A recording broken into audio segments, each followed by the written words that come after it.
नमस्कार दोस्तों। हरियाणा के नूंह में हुई हिंसा को लेकर देश भर में रोष है। फरीदाबाद, पलवल, होडल से लेकर गुरुग्राम तक इस आग की लपटें देखने को मिली। सड़क किनारे जलती सैकड़ों गाड़ियां, दहशत भर देने वाला आसमान में फैलता नफरत का धुआं, इन तस्वीरों से किसी का भी दिल दहल उठेगा। 31 जुलाई को विश्व हिंदू परिषद की ब्रिज मंडल जलाभिषेक यात्रा निकाली गई। उस पर पथराव के बाद दो समुदायों के बीच हिंसा भड़क गई। इस दंगे में कई लोगों की मौत हुई और कई लोगों के जख्म अभी भी हरे हैं। ऐसा नहीं है कि ये यात्रा कोई पहली बार निकाली जा रही थी, इससे पहले भी यात्रा हर साल निकाली जा रही थी, लेकिन इस बार कुछ कट्टरवादी कठमुल्ला मुसलमानों ने पूरी प्लानिंग के साथ यात्रा पर पथराव कर दंगा भड़काया।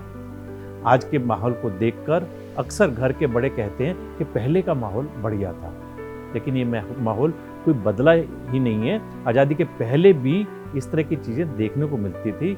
लोगों को धर्म और जाति के नाम पर लड़ाया जाता था। वास्तविकता ये है कि मोहम्मद अली जिन्ना जैसे कट्टरपंथी मुसलमानों ने ही पाकिस्तान को जन्म दिया, वरना हिंदुस्तान एक ही रहता और बंटवारे के वक्त लाखों बेगुनाहों की जानें नहीं जाती। नूंह मेवात की घटना ने एक बार फिर पुरानी यादों को ताज़ा कर दिया, जब लाहौर में कठमुल्ला मुसलमानों ने हैवानियत का रास्ता अपनाकर इंसानियत का सरेआम कत्ल कर दिया था।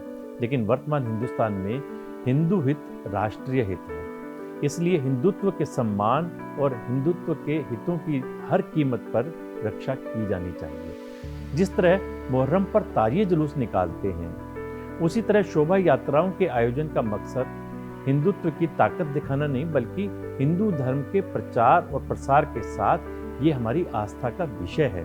और अगर कोई हमारी आस्था के साथ खिलवाड़ करता है तो कानून को ऐसे उपद्रवियों के खिलाफ सख्ती से पेश आना ही चाहिए। जिन लोगों ने भी रूस का इतिहास पढ़ा, वो लोग जानते होंगे कि जिस वक्त वहाँ जार का शासन था, वहाँ भी कितने ही समुदाय थे जो आपस में खून खराबा करते रहते थे।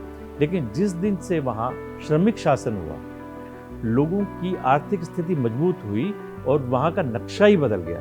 फिर वहाँ कभी दंगे नहीं हुए, इंसान को इंसान ही समझा जाने लगा। एक शायर ने ठीक ही कहा है, हम टूट जाते हैं एक आशियाना बसाने में, उन्हें शर्म नहीं आती बस्तियां जलाने में। नमस्कार।